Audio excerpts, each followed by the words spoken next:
Kara, this mom told me this story, and she told it to me because she's upset with the reason, the allegation that Jerry Sandusky's attorney has been making, that a lot of these victims knew each other and got together after they heard of one allegation and decided to substantiate the allegation and make more stories up, seeing lawsuits and seeing money coming from Penn State. But she told me this story for that reason. And this is what she said. She said when police came to her in early 2010 and said, you know, we know your son came forward 10 years ago and made an allegation to police and wasn't believed. Tell us what happened. She sat down with them and she said, you know, my son had a lot of friends back then. They all hung out together. They all hung out with Jerry Sandusky. And I think you should talk to these other boys too. Not knowing what they would say, she pointed them in these boys' direction, and they were from the pages of that book. They actually she sat down with police, went through the book, and identified several of the victims that ended up being in that grand jury presentment.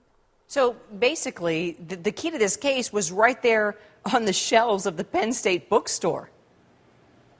It's very interesting. A lot of these things were out and obvious. A lot of the keys to this case, because you know that's one big break, but the other one was finding that mother, finding victim 6's mom.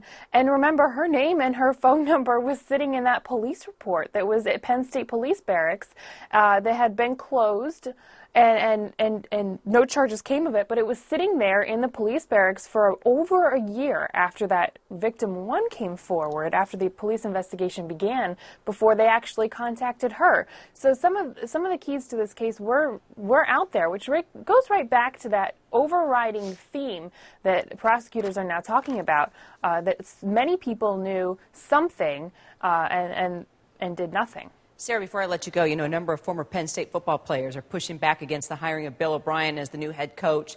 How did the search committee come to this decision?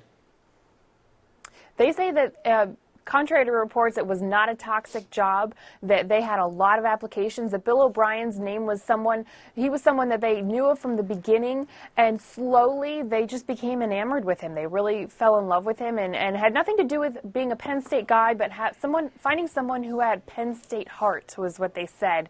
And they said that's how they landed on their guy. You know, it seemed like he said all the right things on Saturday when he was introduced, and he did get a loud applause from some Penn State fans, about 100 Penn State fans who showed up for that announcement.